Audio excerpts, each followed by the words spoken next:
Mayor, we are recording. Thank you. All right, welcome everyone. My name is Mayor Mike Peterson. This is the City of Cottonwood Heights. It's Tuesday, December 15th. It's our last work session for this crazy year 2020. I'll be glad to get past it in many ways. I'll begin by reading a determination of why we are hosting this meeting via Zoom, and that determination states, pursuant to Utah Code Annotated 52-4-2074, the city's mayor, as the chair of the city council, hereby determines that conducting the meeting of the city council on this date at an anchor location presents a substantial risk to the health and safety of those who may be present at the anchor location. It is well recognized that a global pandemic currently exists related to the COVID-19 coronavirus, which has the potential to overwhelm Utah's healthcare system.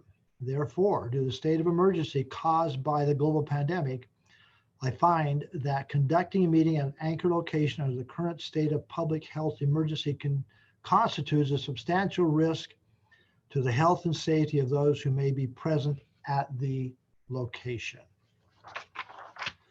Shane, thank you for preparing that for us. I've heard that in some other meetings I've attended recently, so that is standard procedure. Just a reminder before we go to the next item on our agenda that we do have a little bit of a heavy agenda. And so I'm going to try and keep us on task. And at the end of the work session, I'm going to allocate enough time for a brief closed session. And I think you've all received invitations from Paula, so because we'll be going out of one Zoom meeting to another for that closed session, and it will be regarding personnel. With that being said, and those introductions, I'd like to welcome, I still want to call him Mayor Ralph Becker, but Ralph Becker, the Executive Director of the Central Wasatch Commission. As a city, we're extremely interested in the issues that the Central Wasatch Commission is interested in, primarily mountain transportation system, and also just the protection of our foothills and the canyons and the whole Wasatch Front. So Ralph, I'm going to turn some time to you, and you can maybe give us a brief update of where we are, and especially after yesterday's meeting, I think it becomes more clear of our direction. And maybe if you'd allow just a little bit of time for some questions from our council members. Sure. Thank you, Mayor Peterson, and members of the council and others on the call visiting.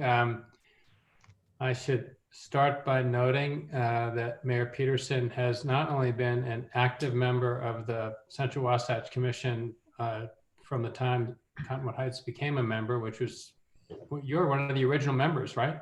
And which goes back several years now. And but also he has chaired the Transportation Committee until recently, and then all of you sort of started just consuming too much of his time, so he stepped down as chair, but remains extremely active and engaged in our work, and we've appreciated that. I'm gonna, Mayor Peterson asked, I also note that we share attorneys with you, and so I know that should I say anything out of line, that Shane will pull me back in the line, or try to. I'm going to share a screen with you and kind of run through a quick PowerPoint just to give you an update of kind of what we've been doing since I met with you last, and then answer some questions. So let me see if I can make all of this work well. I'll try to do that. All of you know, I think, if not all of you know, I'm just going to quickly sort of run through information that that pertains to our work and who we are, because for those who do not follow the Central Wasatch Commission. We might be a bit of a mystery government. We were formed, and it out of the end of Mountain Accord. That was a consensus-based effort to arrive at an agreement, which was arrived at, on how best to protect these mountains going forward and how to solve some of the issues that have been longstanding, led by transportation. It's made up of 10 jurisdictions. So all of the cities and counties in or adjacent to the Central Wasatch Mountains are members. And then you'll note UTA. So Brighton, for example, has become a member in the last year since they incorporated. And UTA is also a member as an ex officio member. And you all understand well why that is of such value and importance. The commission, you'll see here just kind of a bit of a chart of the commission's membership. And Mayor Peterson, you'll note, is an officer in the commission, as well as, a very active member. And there are, on the right side of that sort of brown-orange chart in the second row, there's sort of two standing committees, the Budget and Finance Committee and the Executive Committee. At the end of 2020, at the end of 2019, at its retreat, the commission said, look, we need to sort of readjust our work and prioritize and work in committees sort of in three areas. So there's a transportation committee that Mayor Peterson's, was chair of until recently, and is now chaired by Mayor Knoop in Brighton. There's a short-term projects committee, and this last year we funded 7 projects of things that were of sort of immediate need and leverage those resources. One of those I know that is of particular interest and that Cottonwood Heights invested in heavily is the open space project that Utah Open Lands kind of led the coordination on and the work on. And then the third one is to continue to work with the legislation, the congressional legislation, to work out the remaining issues and to deal with some of the land tenure issues that weren't resolved or resolved well as the legislation began to get pulled forward. We also have a Stakeholders Council, 35 members. The Stakeholders Council is really a representation of the many interests in the Central Wasatch, conservation groups, ski resorts, many people at large, property owners, businesses. And they're as well kind of broken into committees and have focused attention on a variety of areas, as well as serving as really the principal advisory group to the commission itself. This is a chart that actually Mayor Peterson just saw yesterday in a retreat that the commission had, looking at what the focus would be for the commission and of course us as staff going forward for this next year. And I put this up here because it shows sort of the continuing sort of 2 primary sources of attention, trying to finalize a mountain transportation system, also finalizing the congressional legislation, and then trying to do that in the first quarter of the year, and then really focus on attention on trying to implement whatever agreements are reached at by consensus, because that's the way the commission operates, throughout the year. In other words, and I'll get into the UDOT work and how we interact and interrelate with them. And you'll notice other things that have been of major interest for the public and certainly for our commissioners, elected officials as well. Working on a visitor use study this next year, getting that started, continuing to identify and work on special projects. We've had an ongoing effort that will be completed now this year, and all of these are being funded, of course, with the membership of the members of the commission, which Cottonwood Heights participates in, completing an environmental dashboard. So a one-stop shop for information about the Wasatch, whether you're a member of the public or have technical expertise. then our ongoing work that follows your budget cycle as well for budgeting. So this year that we're in, but this last year at the retreat, the commission said, look, we need to reshift our focus and look at what we believe, that is, as local governments and with our shareholders' active participation, should be the best solutions for a mountain transportation system. Looking at the Salt Lake Valley, the canyons, and the Wasatch Back, and not trying to separate out an individual area necessarily, but to look at each and all of those areas together. That work is well on its way, was the subject of a 2-day retreat, which we had citizens as well as our own commissioners from Cottonwood Heights very actively participating in that, as we have throughout the year on mountain transportation. So there have been, as all of you know, because I know you're being the city between the canyons, you get sort of the impacts of what's been happening in the Wasatch for many decades now, and is increasingly problematic and troublesome. But we, as part of our work, went back and reviewed literally dozens of studies that have been done all the way up through this year, and including, of course, the work that's being done by UDOT with the Little Cottonwood Canyon EIS. And I'll just say that for those of us who've been involved for a long time, this issue and the potential solutions to addressing transportation have not changed for well over 30 years. By that, I mean, there's certain modes of transportation that we have available to us.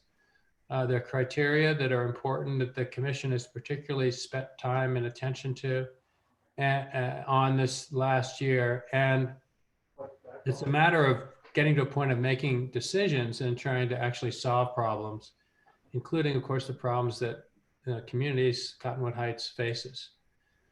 Our work has really paralleled the work of UDOT and their Little Cottonwood Canyon EIS. And we were getting a lot of questions at the beginning of our work, at the beginning of this year, how it was the same as or different from UDOT, where we overlapped. And so we came up jointly with UDOT this chart, and all of this information, by the way, is well available on our website, this Central Wasatch Commission website, of what each of us are doing, what our timelines are, what our geographic scope is, what our intended outcomes are, and how we're making those decisions.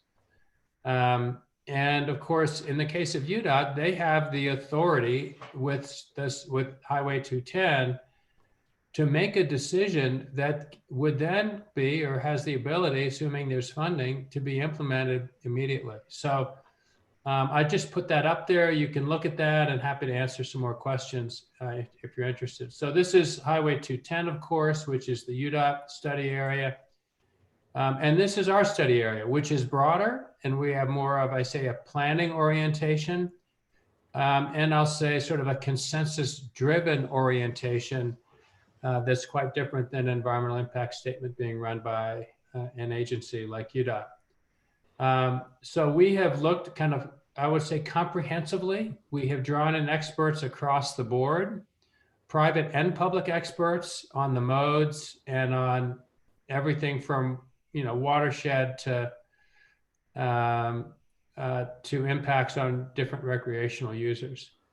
Here's our timeline. You'll see that we are moving well along. And as I said, the board is looking to devote substantial information in the first quarter of next year. Multiple meetings over that first quarter, more than one a month, to try to arrive at a decision of the board, so the local elected officials representing each of the jurisdictions, on what they believe, I will say we believe locally, would be the best approach to solve these issues. And then, of course, we would work thereafter to try to influence the final decisions from the funders and others.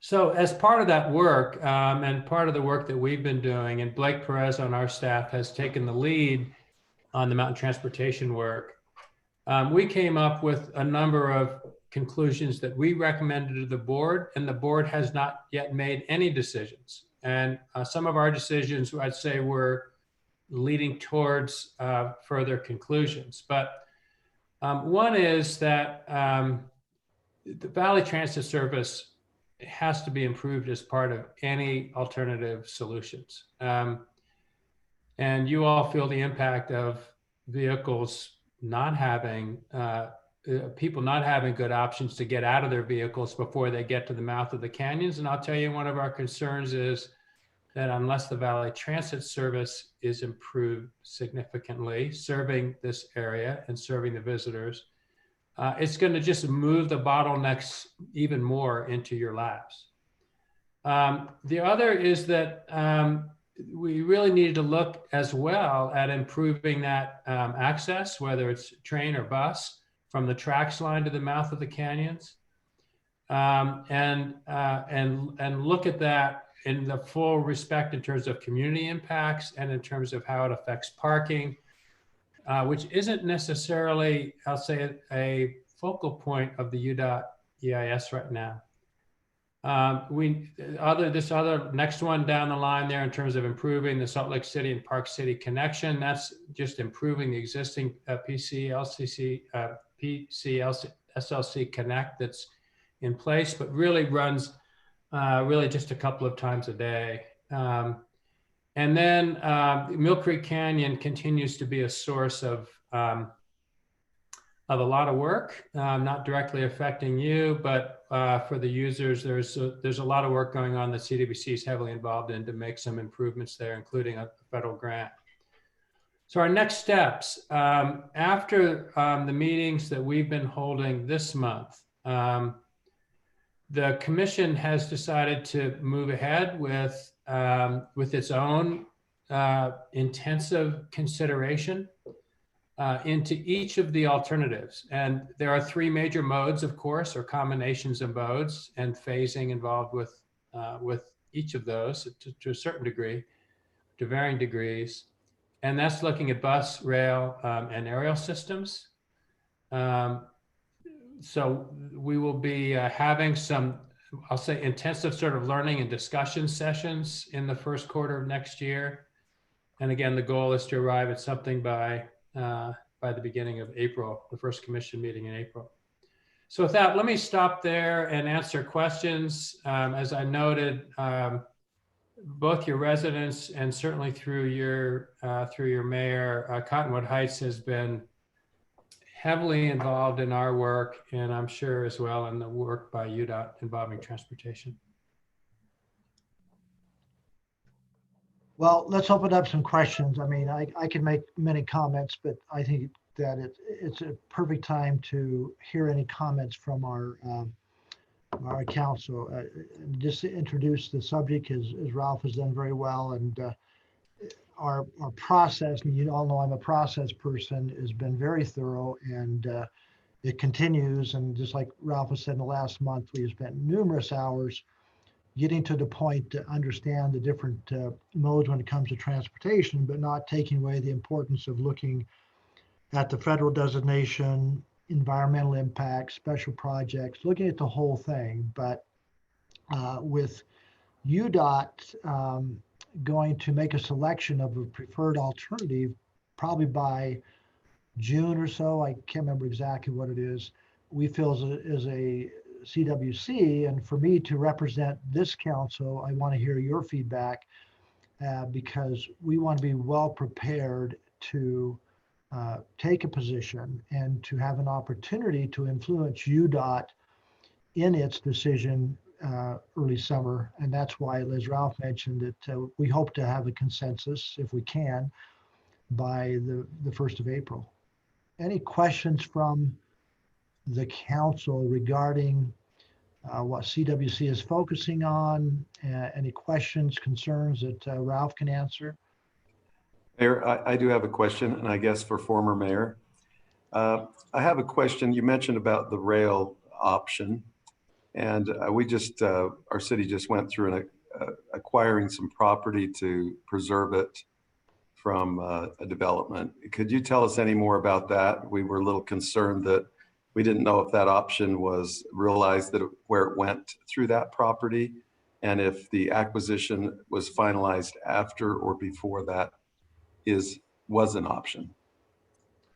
Yeah, so I will say that in terms of CWC, we were aware of the acquisition. In fact, like Cottonwood Heights, we put money into the acquisition. What we weren't aware of was whether or not there was an alignment. UDOT came up in early November, I believe, with an amended range of alternatives that included rail and included an alignment. I can tell you that for me and for us on staff, as well as I think the commissioners, we just sort of saw that and didn't think much about it. Assumed maybe it was either in their right of way or certainly was avoiding an issue like a major piece of open space.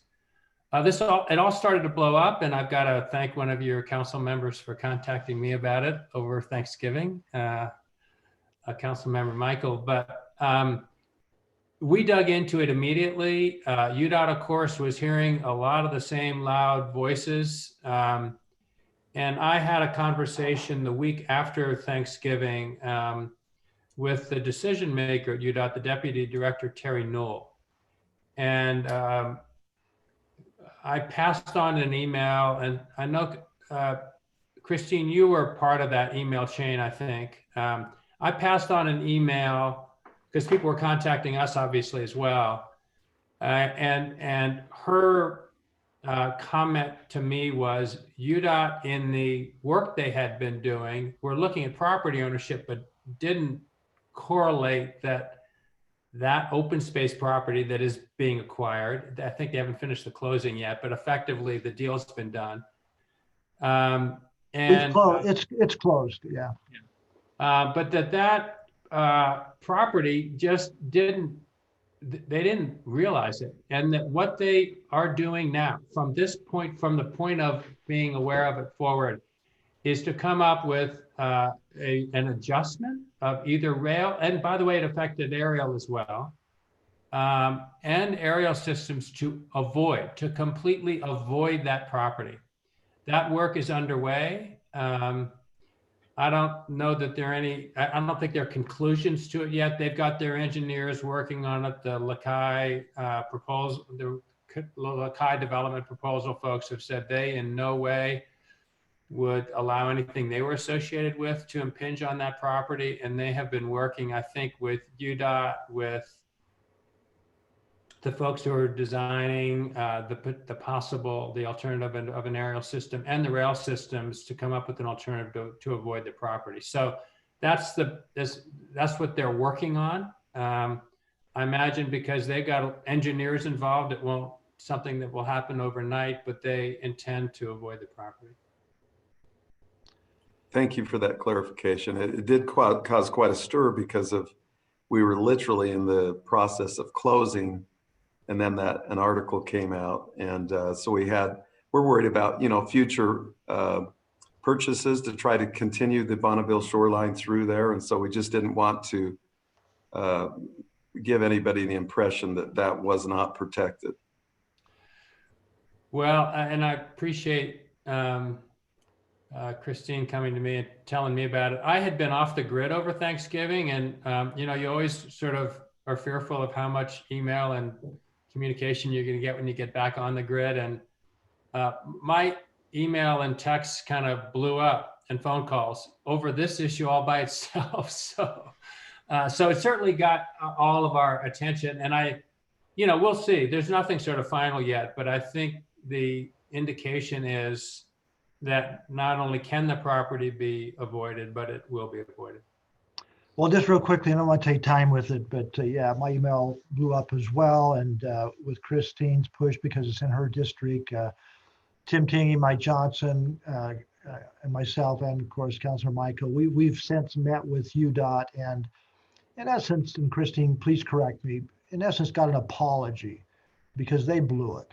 And where they blew it, to be frank, was they didn't communicate. They had opportunities in their biweekly meetings with city staff to raise the question, talk about it, and to become educated. And again, we got an apology, and as Ralph mentioned, they're looking at a way to mitigate it by avoidance and some other things. So they're very aware of our concern, and we appreciate CWC's support in that.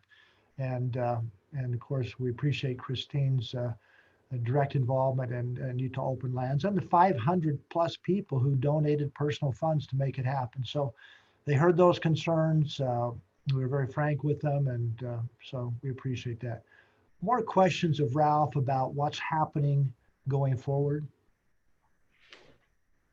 Christine, go ahead.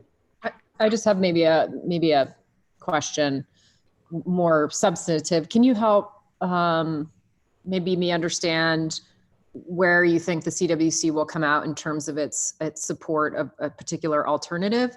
Do you see yourselves choosing an alternative? And if so, I mean, some of the things that the mayor and I heard in that meeting with UDOT is if rail was chosen and they have to avoid this open space parcel, it could be a significant cost to avoid it of, say, between $50 and $100 million, because it would have to cross the road. And so I'm just curious. I'm just really curious as to maybe the process of how you guys will decide which alternative and how, because we may, as a city, may not agree with you, or we may agree with you. So I don't know how all that timing works. And thank you. Yeah, thank you. Mayor Peterson can answer this as well. I'll give one comment, and Mayor Peterson, please either correct me or amplify it in any way you see fit. So the commission has always operated by consensus, and that's a challenge among any 10 people. And I'll say it's even more of a challenge among 10 elected officials representing different areas and oftentimes, having different constituencies and thoughts that they bring to the table. So they have been and will be working their way through a consensus building process that they started with the retreat back in mid-November. I will say there is no commitment to what the best mode or combination of modes or phasing solution would be now. I threw up on the screen some things that are sort of, I would say, priority topics. And I will say that the CWC looks at this a bit differently than UDOT. UDOT is focused on that roadway corridor and how to relieve traffic congestion reliably and safely. We're looking much more broadly, comprehensively, and looking at impacts beyond just sort of the direct roadway impacts. And we're thinking about how would a system best be developed? And there's a whole variety of factors. If you were to look on our website, you would see something adopted much earlier in the year by the commission that outlines what the scope is, what the objectives are, what the attributes are that need to be considered. And we have now, based on all the work that's been done through the year, refined that with a list that the commission, I think, wants to use as sort of a matrix to help make sure they're considering the full range of factors. Some of it are straight transportation. What's the cost? What's the feasibility? How long would it take to develop? What are the direct impacts on watershed and on water supply and on the users? And how many people an hour can move? Some of those are very direct transportation issues. And then some of them go beyond that. As I mentioned earlier, it's like, how best can this be tied into a regional system? How does that affect the cost? And what's going to best serve the communities and the region at large? So the commission is, I think, trying to look both comprehensively and then with the best available information from the best expertise that we can tap, try to see if they can arrive at a consensus. I'd say when we started this, Mayor Peterson, you may have a different view. I thought the chances of coming to some commission consensus, that is the 10 members of the commission, was a bit of a long shot. I think as the commission, and we have gone through this, I will say, education process ourselves. And it's been intensive for the commissioners, not just the staff, but really for the commissioners. That I think we're seeing people begin to understand and accept that some things will work and some things won't work. And now how to, which one, and none of them are perfect. So which one is going to best satisfy this sort of multitude of both interests and jurisdictions and impacts and serve the visitors? So there's no single solution at all. I mean, I think people have their own opinions, but I say the commissioners have pretty well been keeping their opinions to themselves because they want to learn as much as possible. And Mayor Peterson's been very strong on that point. Anyway, Mayor Peterson, why don't you? No, I know we're running out of time, but I think that's, Christine just asked, I think the primary question I think we have as a city, and that is with the EIS coming to completion by midsummer, is how the CWC will be able to influence that decision. And to influence it, the CWC hopefully can come to a consensus. And as we talked yesterday, I've honestly not heard of one commissioner advocating one alternative over another one. I think, as Ralph said, which I appreciate of all the commissioners, and I made it very clear to him yesterday myself, I have not taken a position. I haven't seen that they have taken a position. And over the next couple months, we are going to do a deep dive into some more of the details of the different alternatives. We don't want to see sales pitches. We want to look at some of the detail and some of the facts. And as Ralph mentioned, we have a list of objectives that are about 50 items long, and how they apply to some of those. And, you know, like Laura Briefer from Salt Lake City Public Utilities, very concerned about environmental impacts. We want to be sensitive to that, and many others.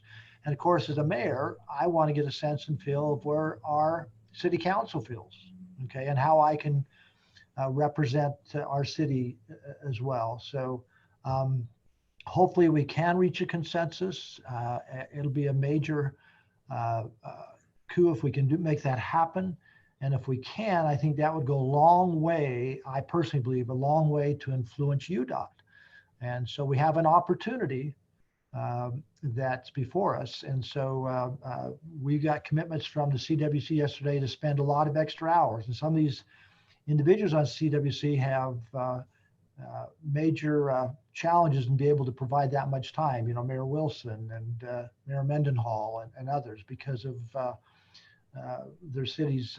So they're allocating their staff to facilitate them in some ways as well. But I don't think we have a preference. I think it's wide open. And I think that the next couple months will give us a lot of clarity as to what position is going to be advocated. Okay, so because I don't have that slide in front of me, but Mayor Becker, so it sounds like that the commission as a whole, hopefully under consensus, would come up with the alternative that they like. Hopefully Cottonwood Heights would support the mayor, and everybody's councils would. Let's just say that happens and you pick the alternative, whatever it is, call it A, and then UDOT ends up choosing the preferred alternative, it's B. What does that look like going forward? Does that look like a lawsuit? I mean, I'm only asking the question because this is probably the single most important topic for citizens or residents in my district. What happens here? If it's a gondola, if it's a rail, if it's more buses, I mean, all of whatever the choice is, it's going to have a compounding effects about ingress and egress, and people really care, right? You're familiar with the group that we have, Save Not Pave, and et cetera, et cetera. I just from a process perspective, if all the cities and the CWC, we all agree, and then UDOT picks whatever alternative they choose, and it's not ours, what does that look like? I guess that's, as we would say, that's a bridge that we cross if and when that time comes. But I think that this is something the commission talks about quite a bit. And I think it's something that presses the commission to think of the need to try to come to consensus, that the greatest ability for Cottonwood Heights, Mill Creek, Salt Lake City, Brighton, Alta, Park City, Summit County, the greatest ability to have significant influence over the outcome of what happens in terms of transportation in these mountains is for the cities to operate in unison. And that's where the Central Wasatch Commission comes together. It's very possible the commission, won't be able to get there. And if that happens, then I think it's left to UDOT. Without the, I'll say, the sort of power that comes from local government operating in unison.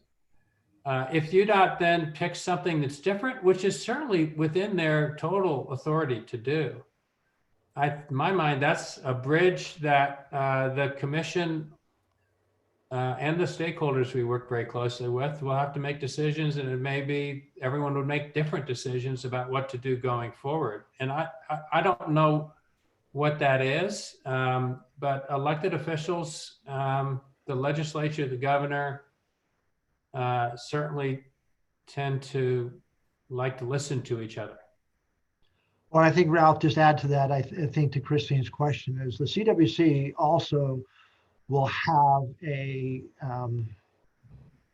goal to enhance our working relationship with the legislature, the governor's office, et cetera, et cetera. So we realize that a lot of the purse strings, a lot of administrative control also comes from the state. So we'll be sensitive to that as well, I'm sure. And we have a committee that deals with that to a degree. I think my concern is when you put the slide up, and this is all I'll say, where you had what UDOT was looking at, what you were looking at, and it seemed like you were taking this more regional approach, which I think from our standpoint is better for us, right? Where Cottonwood Heights is better off if we're looking at a regional approach to transit versus this canyon, throughput, how to get people to Alta and Snowbird as quickly as they can. That's very different than I think our goals. And that's the very premise of this.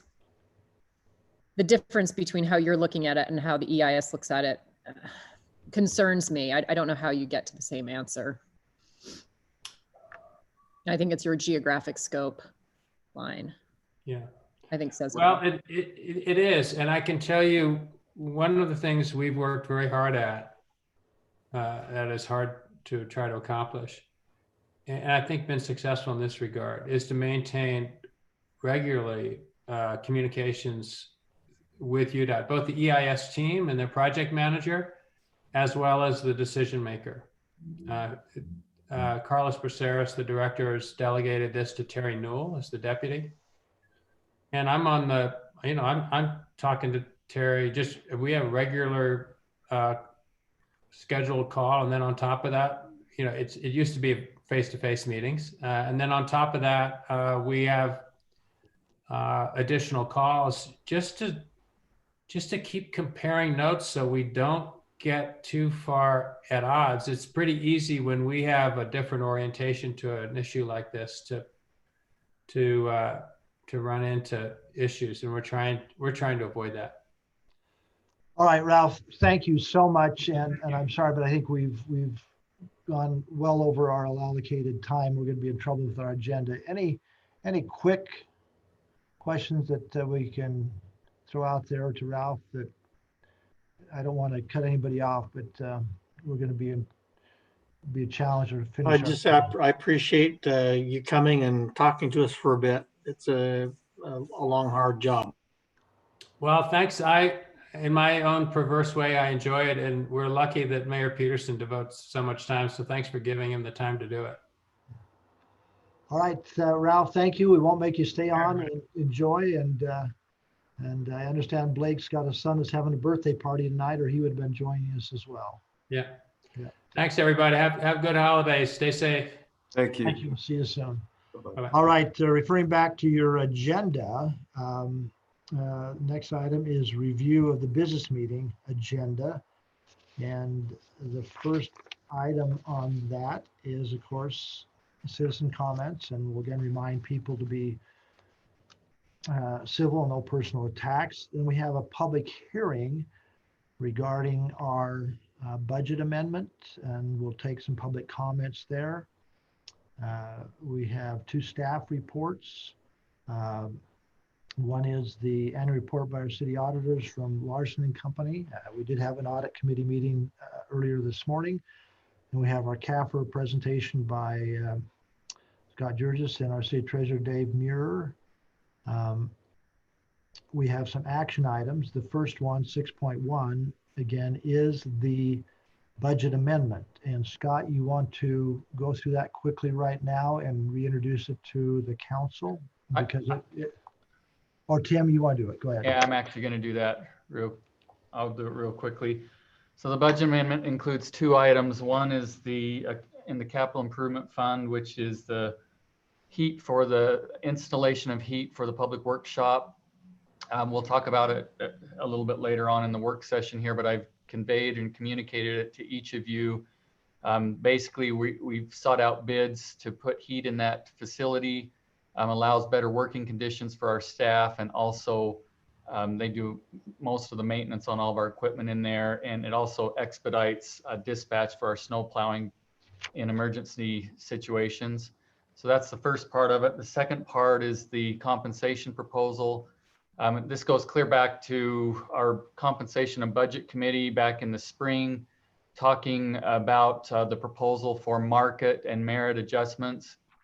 And there was a recommendation at the time, as we were just moving into COVID, by the compensation and budget committee to defer having that implemented on the July 1st budget timeframe until we could see where our funding is related to our revenues through the pandemic.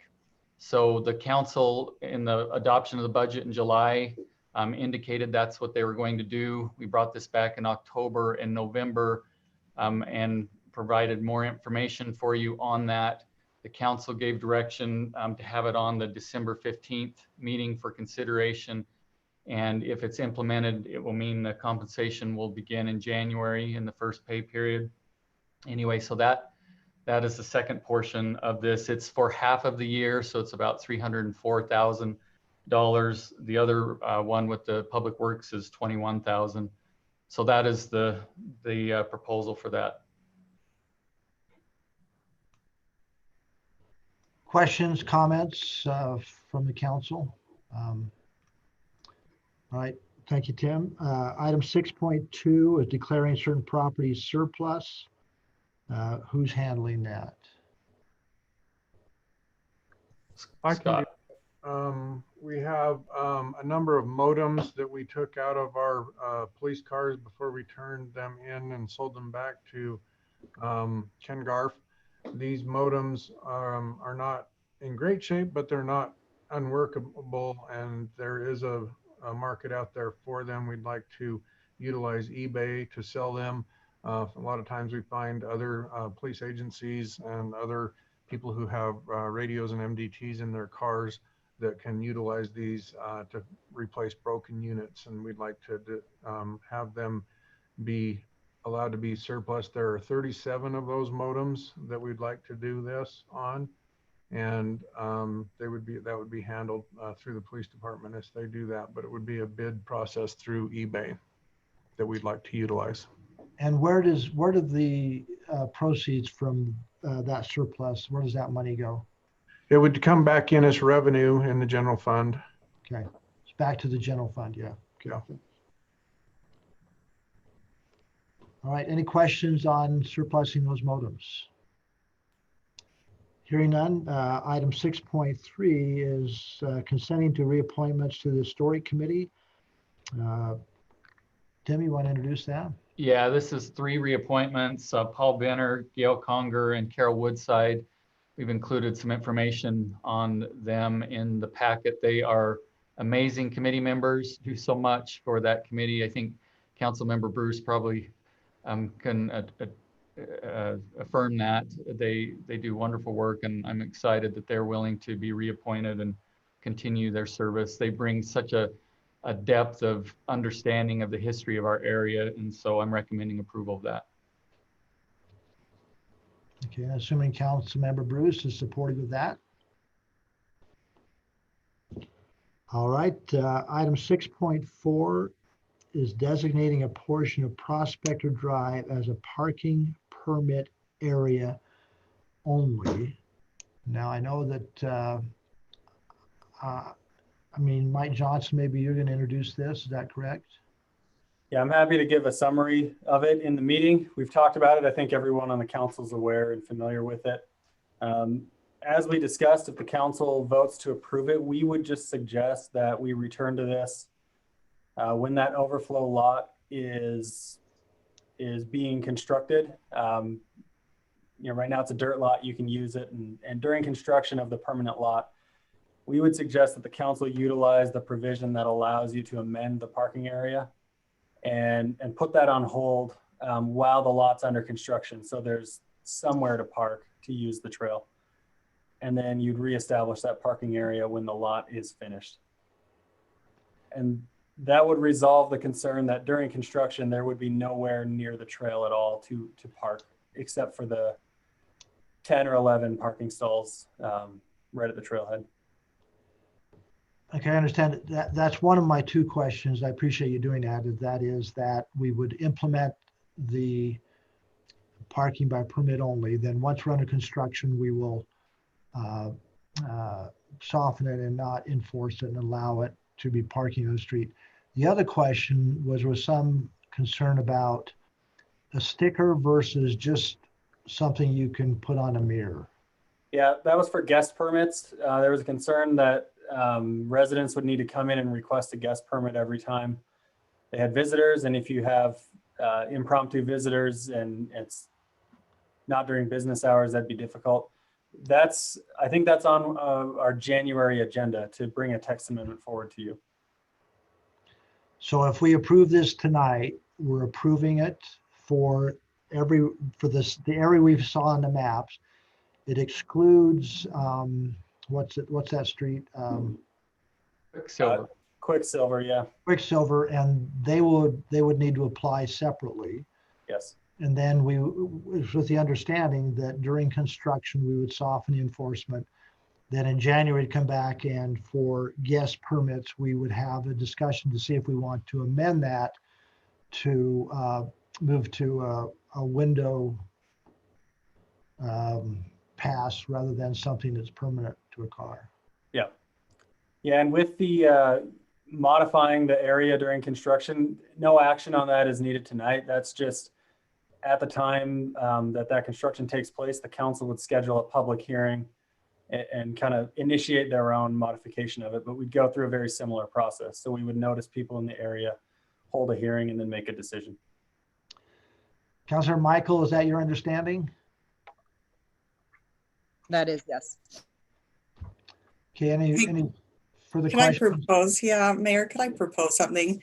In Sure. light of the fact that we're into the winter months and snow and hiking is minimized, and we're going to pass this, and then we're going to pause enforcement, and then we're going to alter with Quicksilver, and then can we just shelve the whole thing for a few months and visit it in the spring? I would oppose that. I would oppose that. It feels messy. Well, I understand that Messy we, is what the roads look like in the area. Tally, I don't know if you've seen them. I'm happy to send you pictures. Are they still that aggressive with the snow? Well, I suspect that the pandemic is going to continue on until the end of next year. So this issue is going to rise again through the spring, and construction won't begin until matchship. What did you say? It might not even be till August or something. Mayor, can I provide clarification on that? please. So Councilmember Bruce, and that's a good point. However, we are required under the code to consider this item, this application. It has to be considered within 30 days from the public hearing. So a decision has to be made on this tonight. Like I say, we can come back as Mike has suggested and address those issues, but that's the reason why we have to have a decision on this tonight. Yeah, that's fine. Gonna, Go ahead, Scott. could we consider it with a start date of March 1st? That would give us time to at least get the new language put into place so they don't have to do it twice.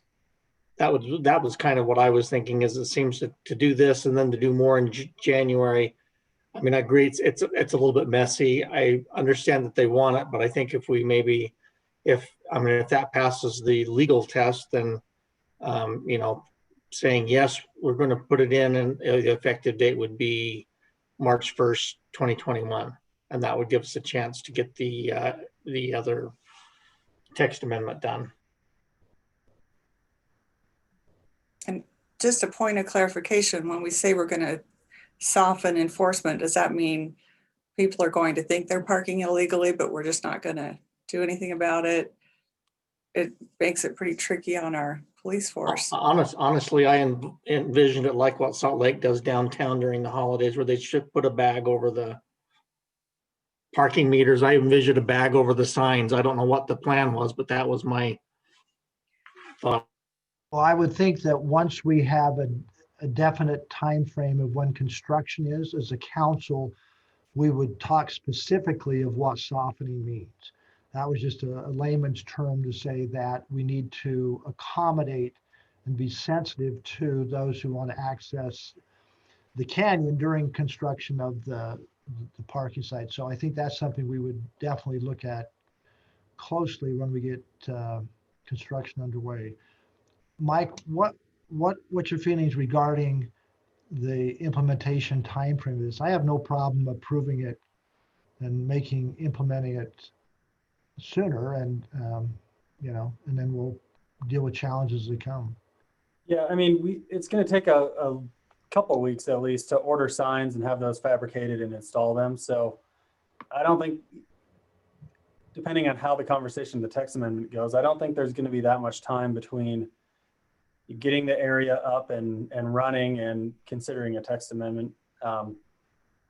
So I don't see a huge concern there, just given that it's holidays. So those signs will probably be ordered and installed after the new year, and then we'll send letters out. So if we approve tonight, when is it effective then? I think it would technically be effective now. We would just need time from an administrative perspective to get out letters, issue permits, order signs, have them fabricated. So there's probably a grace period before we start heavily enforcing that. Wouldn't it be better to have a particular date that it's formalized, and then we're to have everything in place by a certain date, like if it's January 1st or January 15th or? We can. I don't know exactly how long that takes. So, but we can certainly do that. The fabrication of the signs is about a 2 to 3 week time frame. I mean, once they're here, we'll get them put in pretty quick, but as soon as we're approved on it, it's anywhere from 2 to 3 weeks to get those in.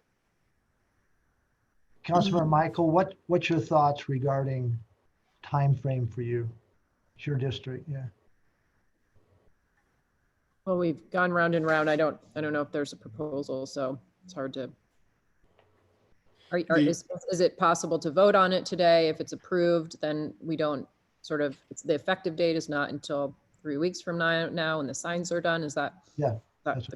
The ordinance contemplates that after the council acts to designate an area, there will be a period of time, as Mike has explained, where things have to happen administratively. A designation is prepared that shows the boundaries and what the rules are, and then that's sent out to the affected residences, and then signs are ordered, markings and meters, whatever we're going to do, are erected. So what I'm saying is the ordinance contemplates that there will be a transition period between the time that the council acts to enact the ordinance and the thing is actually up and running as we would like it to. Okay, I'm comfortable with that. Any objection? All right. One last question, Mayor, sorry. Go ahead. No. Chief Russo had some concerns about maybe the constitutionality of this and enforcement. I just wondered if position has changed at all, or if the police still feel the same. I know Shane provided some legal opinion on that last meeting. Chief Russo, any added concerns that you would have moving forward? No, we voiced our concerns, and this is a policy decision, and we'll abide and enforce the policy as you direct. Thank you. And Shane, thank you for that information you shared last meeting as well. That was helpful. Yeah, as I previously said, I understand the police department's equal protection concern that public streets are public streets and everybody should be able to park on them. But I think that I'm comfortable that when the council identifies areas that are subject to over the top type parking demands, that it's within the city's police power to enact this sort of regulation. And so that would be my view on it. All right, thank you. That concludes the review of the business meeting agenda. We still have a few items that we need to get through as quickly as we can, hopefully, anyway, regarding staff reports. The first staff report is regarding the north end of the gravel pit, that development. Now, I want to emphasize that tonight is more of an introduction. I think tonight is first of several meetings. So tonight, please start formulating the questions, concerns you have. I'll give you an opportunity to throw them out. I really believe you won't get them all answered tonight. We'll be inviting people back to answer those in more detail going forward, but this is the first step of several steps in a process that the council will go through. So, Mike, I'll turn it over to you to introduce the gravel pit development, north end. Thanks, Mayor. And as you said, this will be fairly brief tonight. It's going to be a very broad, quick overview. I'll run through the current site plan and development plan as it is today after it's been through its process. And then I want to touch on the process it's been through. And then in subsequent meetings, we will focus on specific areas, either specific areas of concern of the council or things that staff has identified that we want to talk about more. So future meetings, we'll dive into how this complies or is compatible or compares to the general plan, the Wasatch master plan, kind of from a policy standpoint. We want to spend quite a bit of time at a future meeting talking about the sensitive lands concerns, some of the traffic concerns that have been raised. So we will get into more detail later on. So tonight I'll give a brief overview, and then as we move forward, Tim and I are happy to meet with any council members to talk about concerns and then bring up any future discussions that that the council wants to touch on in a council work session. So very quickly, I'll open my presentation here. Let's see. Got a few different things I'll jump between. So just to give a very quick introduction, I think everyone's fairly well aware of where this project is, but just a quick background and site context. This is the very northern piece of the gravel pit. It's the only piece of the gravel pit owned by a different owner.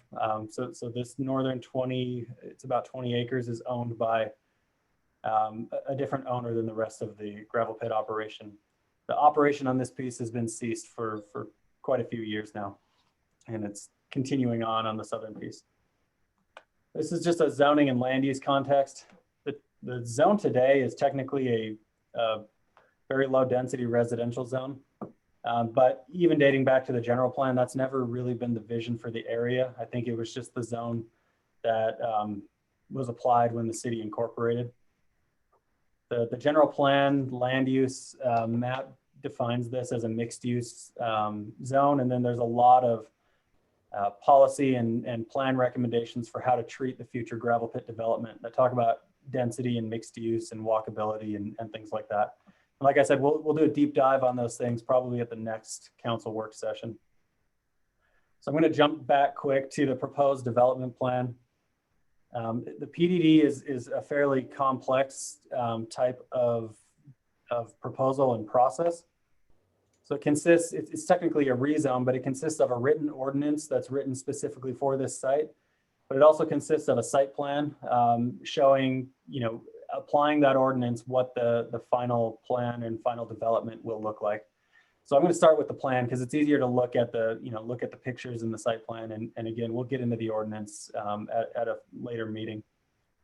This screen here is just a general overview showing the full site as it is proposed to be developed right now. Sorry, my screen keeps zooming in and out. So you can see there's a number of buildings here. Yeah, which direction is north and which is north is left. Okay. So the city boundary is right here where my mouse is moving up and down, that hopefully you can see. So Holiday City is directly to the left here. This is the very northern piece, and then north is to the left. Yeah, now I found the intersection I was looking for. All right, thank you. Yep, east is to the top. So the mountain is on the top of the screen here where that green and red line are. So this is a general site plan, but this also shows some of the site constraints that have been identified at this phase of the project. So you can see what's being proposed. There's 2 residential buildings here, an apartment building and a condominium building on the east side of the property.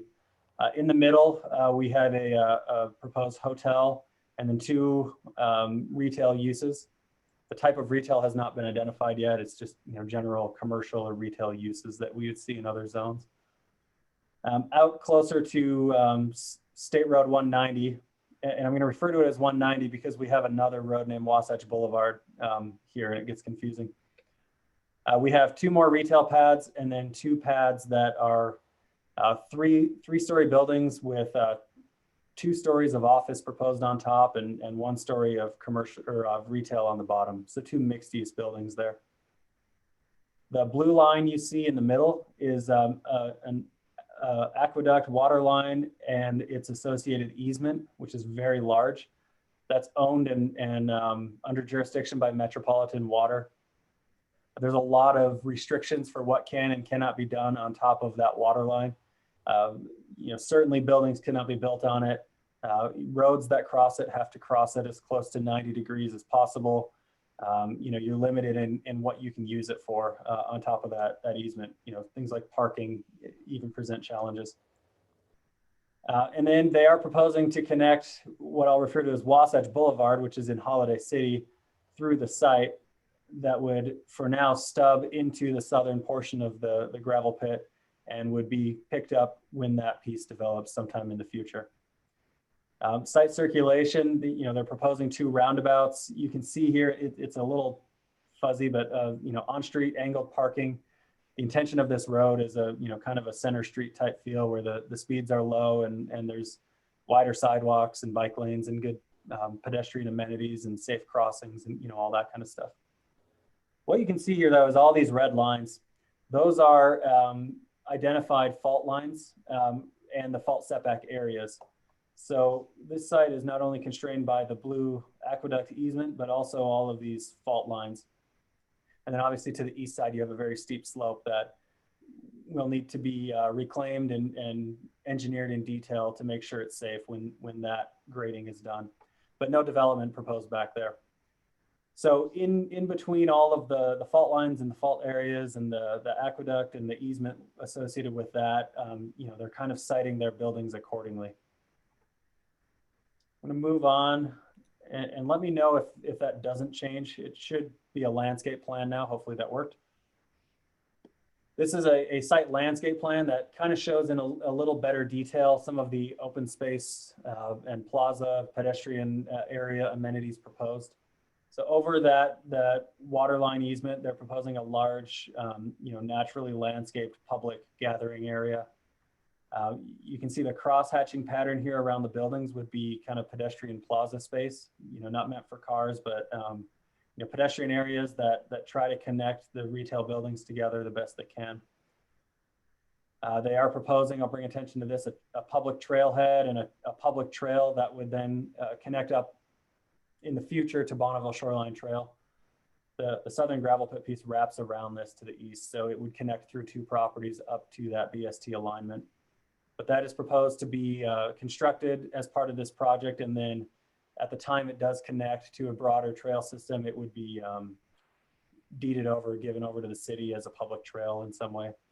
In the interim, it certainly is able to be used by the public, and that's written into our recommendations for the site.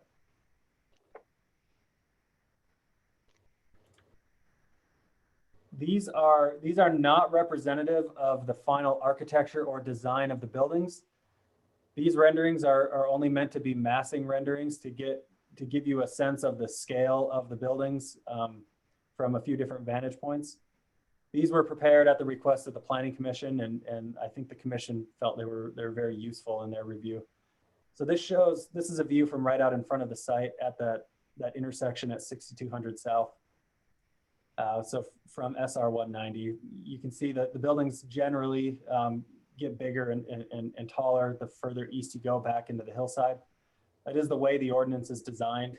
You have greater building heights allowed the further east you go. So that gives you a sense of the massing from the road level. This is one down below near the old mill. So down below kind of where Old Mill Estates, that subdivision would be. I think this was taken in the cul-de-sac that's down there that has a few houses along it. So you can see a lot of that development is hidden from view. You do see a little bit of this building here, which is the proposed condominium building. Let me move on to the next one. My screen share is in the way. Let's try that. Okay. This would be a view over near the, on Fort Union near the Porcupine Restaurant. Again, showing what the massing of those buildings may look like from further away. What I think is useful in this is they've included the tanks and the refinery equipment that's already on site today to give you a sense of scale.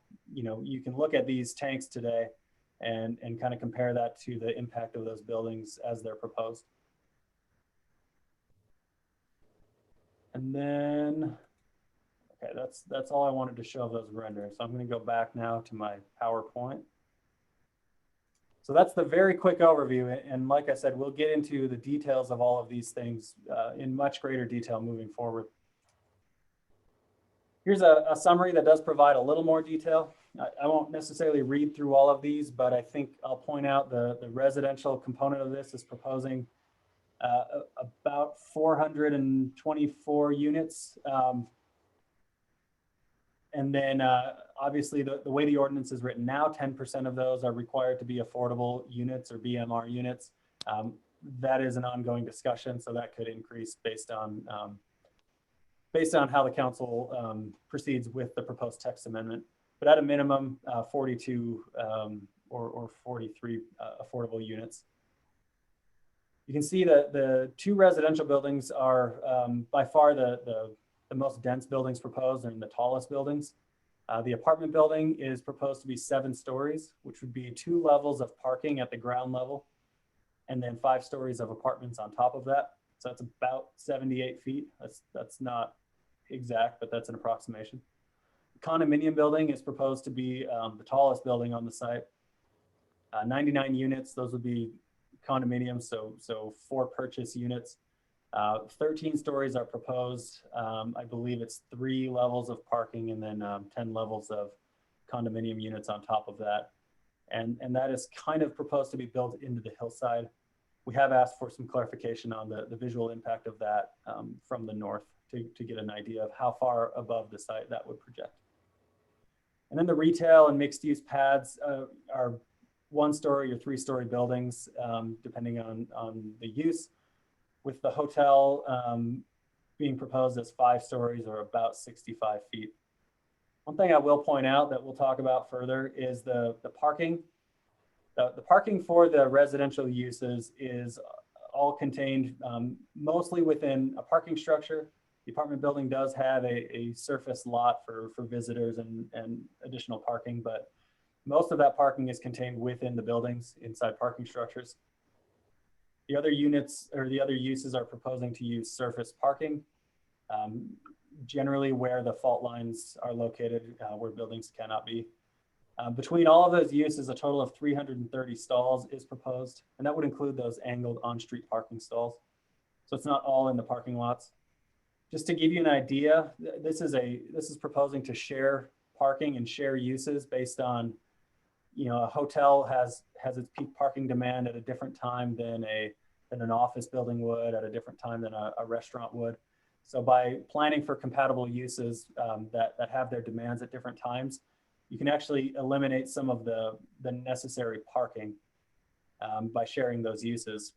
Down below, I did a quick, napkin calculation. The non-shared parking requirement, so if this were to use standard zoning, each use would be required to have its own parking.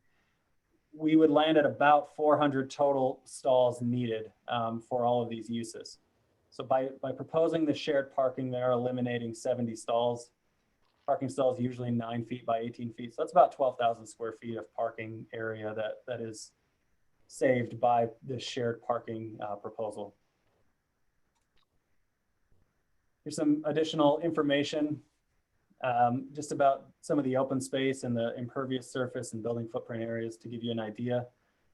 The open space, obviously a lot of it is hillside, but they've divided out the different types of open spaces. The hillside and trail area on the east side of the site is about 28% of the total site, of the total 20 acres. Landscaping areas, not on the hillside, are another 21%. And then you've got your public plaza space at, much smaller, but 4% of the site at there. Again, trail parking would be permitted within the shared parking areas. So the public would be able to use the parking lots for trail access. And then just a comparison to the building footprints and the hardscape. Building footprints are about 19% of the total site, and hardscape, being roads and surface parking lots, are about 27%.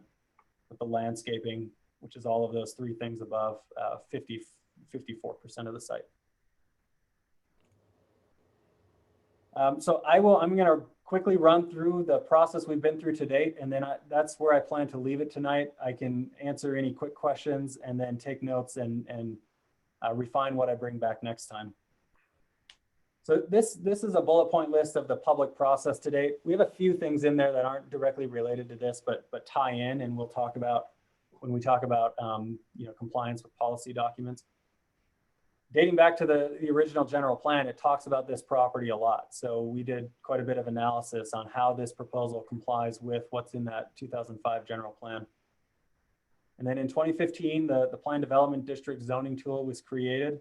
This is obviously one of the big sites that tool was created for, to incentivize a more creative approach to redevelopment. And then I've got two, even before the Wasatch Master Plan was adopted, the City Council did a site visit to this property in February of 2018. That was with the current applicant, so it was the same group. And then again in July of 2018, they spent some time at a council work session talking about a very preliminary version of this plan prior to them, making full application and proceeding. And we had the Wasatch Master Plan adopted, which again includes a lot of recommendations for this site. And then kind of in May, spring 2019 is when they really focused on making a complete development application. The first step was 2 open houses that were held by the developer. Those are independent of the city. So we didn't host those or even attend, but those were public workshops held by the developer. And then we received a full application in August of 2019. And then between then and formal introduction to the Planning Commission, there have been work session discussions, introductory meetings with the Planning Commission. So really beginning in August or October of 2019, all of these steps have been a public process, publicly noticed in public meetings. There's minutes and recordings of all of these. So a lot of work session discussion. In January of 2020, we introduced it to the Architectural Review Commission, went through 4 meetings with the ARC before receiving a recommendation by the ARC. And then in that time, again, we continued to update the Planning Commission. We brought it formally to the Planning Commission for public hearing in July of 2020. You can see we're well along the process by that point. So for 6 meetings between July and October and mid-October of 2020, The Planning Commission took public comment and made recommendations and suggestions and reviewed the project. And in October, they made their final recommendation, which brings us up until now. I'll get to the recommendations in 1 second. Throughout the Planning Commission, it was one long continuous public hearing for those 6 meetings. So we took comments from individuals. We allowed comments one time on the record. Otherwise, I think we would have heard many more comments and probably repeat comments. But we received about 100 unique public comments through this process. So from 100 different members of the public. I would say a vast majority of the comments we received came from residents of Holiday City that live in the Canyon Cove subdivision to the north. Most common concerns, again, from those Holiday City residents predominantly, was the traffic impact to what is referred to as Old Wasatch Boulevard, which is the road that accesses that neighborhood up there. And then a recommendation to add a secondary access to the site, which we have recommended and cleared with UDOT. We received many other public comments. I'm not meaning to oversimplify this, but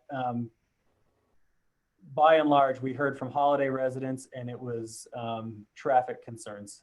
So we will spend time talking about that in the future. Other concerns included, yeah, go ahead. Just real quick, that intersection right there to the north, there's the intersection out on 190, 6200 that goes into Mill Rock, and then there's the other one. Is that just a 4-way stop, or is it a signalized intersection? It's stop the Old sign. Wasatch Boulevard. So it's a three-way intersection, and I think it's a 2-way stop. So traffic coming into the neighborhood or into the site would flow through there, and they come in.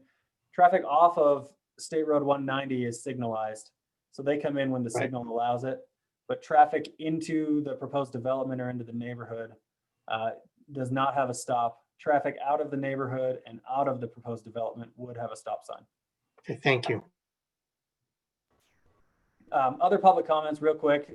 We got a number of public comments from a smaller amount of people, but spent a lot of time talking about sensitive lands concerns, so fault line concerns, slope stability.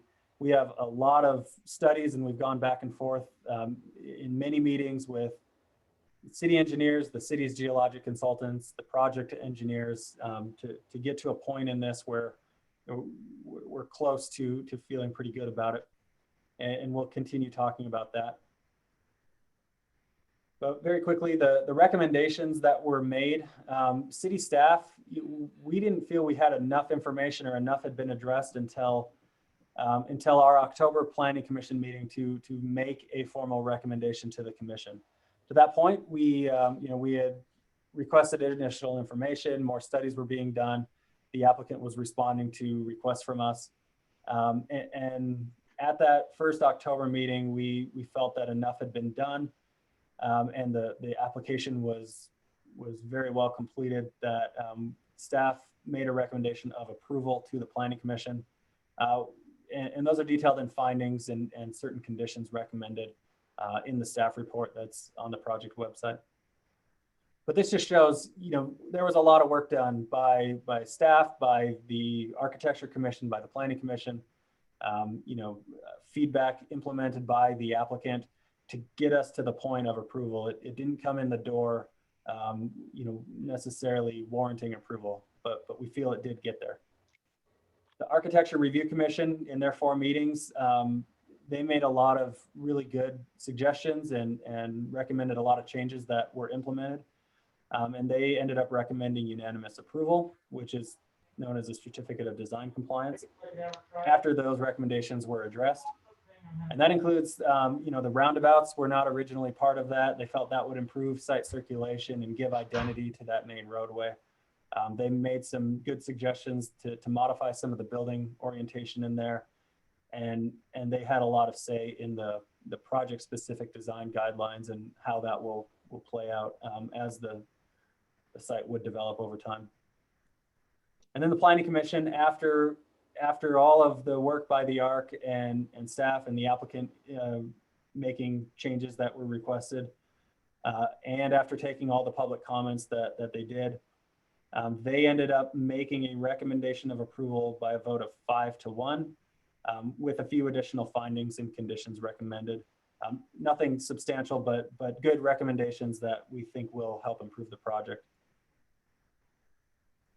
So that leads us up to today. We've been through the other public bodies and commissions that review this and that are required to review it. We've got affirmative recommendations from them. So the remaining items, obviously, number one is city council review and discussion, public hearing. We kind of do what we did with the planning commission again with the council. We will finalize the proposed written ordinance, and this will consist of incorporating all of the planning commission's recommendations, additional recommendations from the council, and further refinement as recommended by city staff and by the city attorney. Obviously, we need to have a decision on the affordable housing text amendment and incorporate that decision into this final written ordinance. So that portion is just a little bit up in the air right now, but that's okay. The geologic hazards, we feel that for what we're looking for at this level of this project, we're about 90% there. We're finishing up some remaining items. We had a meeting with the project engineer yesterday to continue talking through these. And I want to caveat, when I say 90% complete, that's not all the work that will ever need to be done on this site. As specific buildings come in, more engineering reports and fault studies and testing foundations and things like that, very technical engineering work will be required. But for where they are at this phase of the overall development, we feel that we're almost at a point where we can recommend and be comfortable with all the engineering. And then other continued coordination with Holiday City. Again, a lot of the comments were about traffic. City staff has met with Holiday city officials multiple times. The applicant has also met with Holiday. We've asked them to address some of the concerns, and they're working on a response to those right now. So we'll continue to update that. And then just any additional minor technical items determined by staff, just kind of cleaning this up and getting it ready to put in a complete package. So from a staff standpoint, we're close to having a full completed package ready for council, for final decision. And we think it'll be a few months before we get to that point anyway. So we'll be ready for that.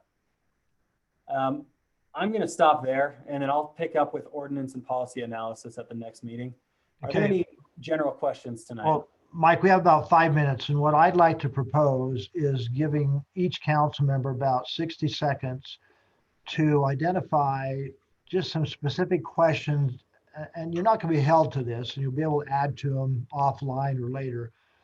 Maybe each of you just take about 60 seconds to tell us what are some of the questions you're going to want Mike and staff to address going forward in our next meeting. I know, like right now, I have 8 of them, but I can do it in 60 seconds. So you may want to jump in first and say, what are some specific questions you're going to want to have addressed going forward, since this PDD process requires our scrutiny of the project? I'll jump in here, Mayor. Please. Sorry, I just have a couple. A little concerned about the geotechnical, like the fault lines that appear to be running through the condo complex, and how that might change up their plans if they do the trench work and there is an issue. And then I'd kind of like to hear if the rest of the council, how they feel about if we think, CDRA money would be appropriate to try to get an outdoor amphitheater or some other amenities that would really enhance the city. I'll throw those out for further staff. Yep, let's put them on the list. Absolutely. I'd love to talk about all those. Yeah. Anyone else? Christine, you ready? Go ahead.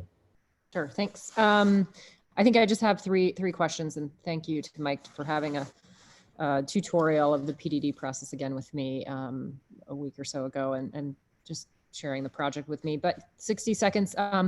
Could you maybe for the next meeting remind me how tall the immigration tower structures are? And also maybe I'd be curious to just see a side by side in one of your slides of of what exists there and what's here, and maybe compare and contrast the differences. Also, I feel like our newsletter has improved a ton. So thank you, Tim, for doing that. But I'd be curious, is there a way that we could include something in the newsletter to talk about the PDD process and also this particular development? And then third, I know that I remember talking to the developer when they were in a work session, perhaps one time, and we talked about public meetings. And I understand that Holiday has been really active about it, but what I've noticed, even with just the Canyon development since I've been on council, people seem to be shocked when things go up and they miss things. And so I don't know if there's some way as part of that newsletter article that we could direct them to, maybe the company has a website. On a lot of my wind and solar projects, I typically have a project website where I have what it looks like, all the environmental studies I've done. I'm, pretty transparent of all the work that I've done. I don't know if this developer would be interested in providing that level of detail to our community, something that they would put together for us, for people to comment, because this is obviously, it's going to be in our city for 50, 60 years, and I'm sure they want it to be as great as it can be. So, and then again, this question of public meetings, will there be another opportunity for the public to make comments, or if they were to create this website that I just threw out there as an idea, maybe there's just a way to get more dialogue between constituents and the developer. Thanks. Good start, and I'm sure we'll have more later. Scott or Doug, before I go? No, basically, I remember some of the genesis of that. It's obvious there has been a lot of comments and concerns and back and forth and development with the Planning Commission, the Architectural Review. I do think that the traffic throughput and looks significantly better. And it's always amazing to see how they put those buildings in there amongst all the other issues they have on the site. But I appreciate the work on the part of our staff, on the Planning Commission, the Architectural Review Committee, and yeah, I'll be interested to hear what comes next. Thanks, Scott. Doug? Yes, I was going to clarify with Mike. Did you say the taller buildings will be farther to the east, so they won't be right on Wasatch? That's correct, right? Yeah, the two tallest buildings are set back. They're on the other side of the proposed internal road. I think actually the farthest east building is the apartment building, which is not quite as tall as the condo, but they are both the farthest away from State Road 190 there. And then the terrain behind those, how close does that come to the mountain? I mean, it's not blocking any visual from anyone farther east, correct? Well, there's not really anything farther east. There's that residential development to the north. So right. In Holiday City, there will be they will see the buildings. I think they'll look down on a lot of them. And that's where we have asked for clarification of what the visual impact will be from that northern neighborhood to the condominium tower. Again, we don't have time to answer all the questions tonight, yeah. So please talk in general, something we want to come back. But okay, yeah, that's you want the trail. Just real quick, the trail will be, how close will the trail be to that closest development? Just that one last question. And we can talk about this later. I was just going to check to see. No, let's make sure we talk about trails. Let me hurry through because I want to get us through into our 7 o'clock meeting. But again, if you have other questions or concerns, this is just for Mike to start getting a list and as he prepares for future meetings. And if something comes to your mind, shoot it to him. And I think that's fine. But like Councilman Bracken said, I appreciate ARC's involvement. I sat through other meetings and they really grilled the developers on design things and the Planning Commission. And again, Mike Johnson, great job of introducing it to us tonight. But I think some common things that we really need to have detailed to us, just like when we look at Wasatch Boulevard, this is really an extension from the south. So traffic has really got to be something I would really like to be educated on. And I know with Holiday, that's their big concern too. So traffic is one. Building height, when we created the PDD, that was one of the things that we really struggled with because of what height you have below Wasatch, now what height we have above Wasatch and what that appearance is. I'll have some concerns with a 13-story building, so I really need to feel comfortable about that. Trails and connectivity, more detail of how that works, I think is critical. And with UDOT, how is this communicated with UDOT, and does it impact their EIS in any way whatsoever? We need to make sure, again, I think has been mentioned, our coordination with Holiday. I know they have concern not just with traffic, but also with height, and talking with them. I'd like to understand too, what, being an old Parks and Rec guy, is the reclamation. I know when I built Old Mill Golf Course, we spent a lot of time of reclaiming that site because it was a gravel pit and a landfill.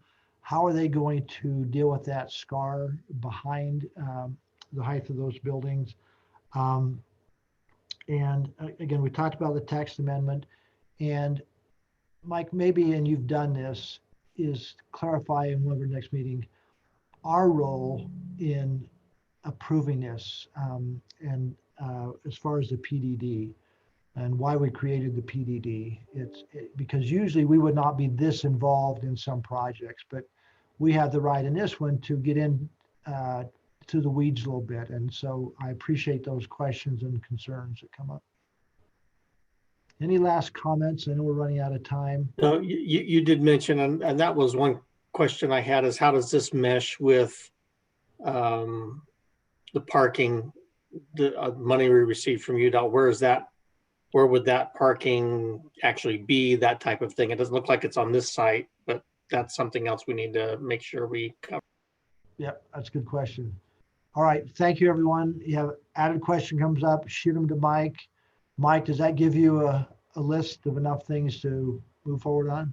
It does. And I promise I will address them all eventually. So we'll get through it all, and I'll make sure it's all clarified by the end of this. All right. Thank you, everyone. Moving on the agenda before we go into a closed session.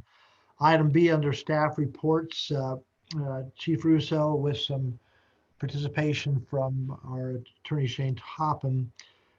There's been a lot of discussion across, I guess, not just Utah, but in other states as well, about restricting protests in front of homes in residential neighborhoods, specifically, I think is probably where of elected officials and other individuals, maybe not just any home, I don't know. It's any home.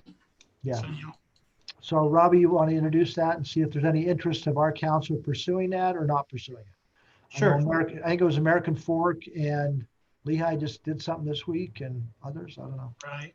And so, like I said, just add that too. What this is a proposal, as you said, to adopt an ordinance to prohibit targeted picketing in front of residences. And that's anyone's residence. You know, this came to light and was illustrated by Dr. Angela Dunn's unfortunate experience where, you know, she's just trying to keep people safe, and people showed up in front of her home that, you know, should be a safe place for her, and she should enjoy her privacy and, you know, her family. And it can be quite intimidating and threatening, and the home should be a safe place. So Salt Lake City has had this ordinance, and several other municipalities subsequent to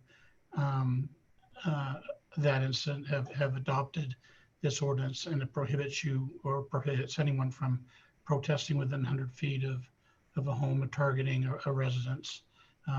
There are plenty of places, you know, to, you know, protest and meet your, you know, your First Amendment rights. But perhaps a home is, you know, is not the place to do that. And, you know, we have, you know, industry leaders here, highly profile elected officials. We have an international superstar, you know, and just any citizen should be free of that harassment at their home. So I've sent you in your packet a copy of the ordinance. And with that, I can defer to Shane or answer any questions that you have. It's pretty simple, but the police department supports and asks for your support. We can gladly have Shane make a comment. I guess the first question, is there interest from the council of pursuing this type of legislation? Anyone opposed or in favor? I was just saying, yeah, I'm definitely like to have some discussion on it. It does. I mean, we had what happened with Director Dunn. There are other elected officials, other people. I think that we probably should look at something and see that we can get that in. My question was going to be, well, what about the neighbors to City Hall? If they're on City Hall, that's within 100 feet. I assume that the ordinance would address that, but yes, I would like to have the discussion. Yes, I can say just. Go ahead, Shane first, then Christine. I was just going to jump in and say that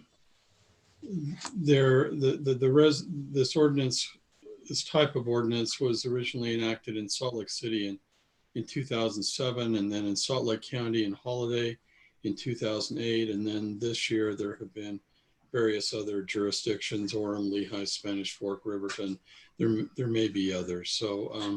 So it is something that other cities are finding to be an issue that they want to address. As far as the legality of it, there was a 1988 United States Supreme Court decision named Frisbee versus Schultz, where the U.S. Supreme Court said that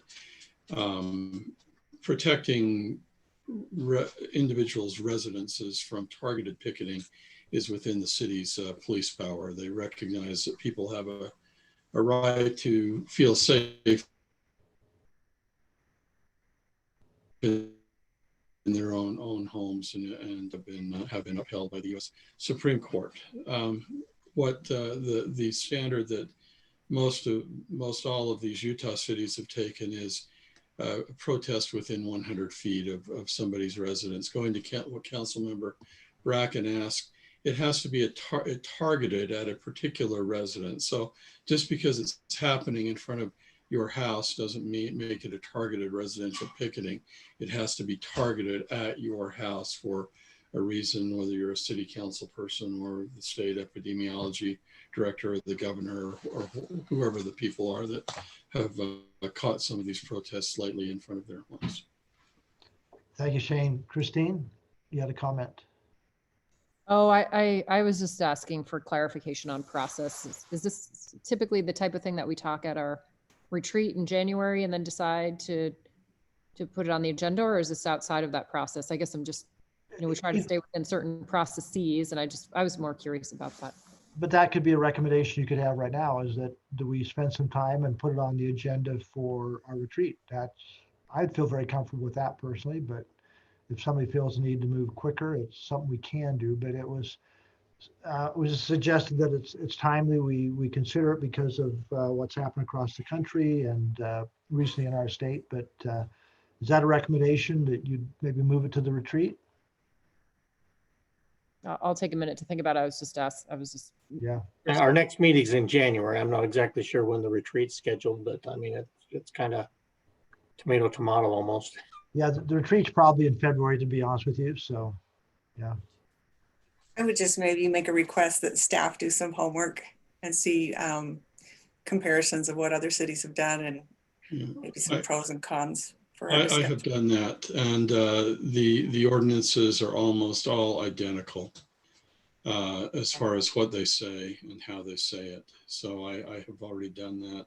I've looked at the U.S. Supreme Court decision. So as far as waiting, the council can do whatever it wants to do. I can say that at least one city, I think it was Lehigh, had to do an emergency session to get this through because all of a sudden they had a problem that they weren't equipped to deal with. So other cities, Salt Lake City, Holiday perhaps took a more far-sighted approach. So the council can do what it wants to do, obviously. Sorry, could you just go through the list of other cities that already have this ordinance passed? Yeah, Salt Lake City, Salt Lake County as to the unincorporated portion, Holiday, Orem, Lehigh, Spanish Fork, and Riverton. And there may be others. Those are the ones that I located today as I was digging into this. Conference of Mayors, it's on the agenda for others, but none have taken action yet. Yeah. Mayor, is there any disadvantage to, what are the downsides to this if we didn't wait? Has there been any legal ramifications for those that have enacted this, Shane? I guess it can ask you. No legal pushback that I'm aware of. As I said, we have a U.S. Supreme Court decision that allows cities to do this. So Their time, place, and manner restrictions. They have to be narrowly crafted because streets are typical or traditional public forums as a general rule. So the restrictions have to be narrow. And this particular U.S. Supreme Court case from 1988, the restriction was targeted demonstrations in front of or about, I think was the terminology, a residence. The cities that I have looked at have tried to be a little bit more exacting on what that means, and have come up with this 100-foot distance that all of them are using that I found. So to the council, would you like to bring it back and talk a little bit more in detail in January, or just go ahead and put it on our February calendar of items to discuss in our retreat?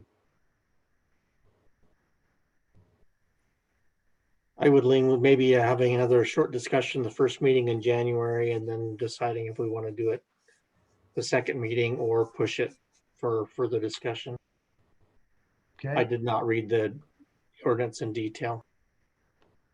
Everyone okay with that? We'll put it on for a 10-minute discussion in January, and then decide to move it more quickly or just push it to the retreat and then look at it with all the other priorities we have. Okay. I very much appreciate the clarification. That gives me a lot more information than what I had. All right. All right. Thank you. We'll do that. The next item before we adjourn to a closed session is hopefully, Tim, I think is this you or Matt on heat in the public works yard? And I think we've all kind of get a flavor of what's being considered. So if you'll be brief. I already mentioned it in the budget amendment, and I've communicated it with you, the rationale for it, if Matt has anything to add or if there's any questions on it. I'm good. I think you've covered it all. Any questions or concerns regarding that issue in the budget amendment, which we previously discussed? All right, thank you. I'm glad we can afford to do that, and our public works people don't have to work in the cold. With that, we don't have any calendar items. I would entertain a motion to adjourn and leave the work session and reconvene in a closed session. This closed session would be for Paula and Shane and the council members only. And I think to be precise and accurate, I would move that we close the open session and open a closed session for the purpose of discussing personnel issues. correct. I think it'd be character or fitness of an individual. Character and fitness of an individual. Second that. Okay, it's moved and seconded. All in favor, say aye. Aye. More clearly, any opposed? Okay, it's unanimous. So if you'll exit, and you've got an invitation, I think, from Paula, and if we could just reconvene to that meeting, then at that meeting, I think we have to come back to the work session and then close that, and then at 7 o'clock, we'll start our business meeting. Okay, hope we can do all that. Thank you. Okay, see you.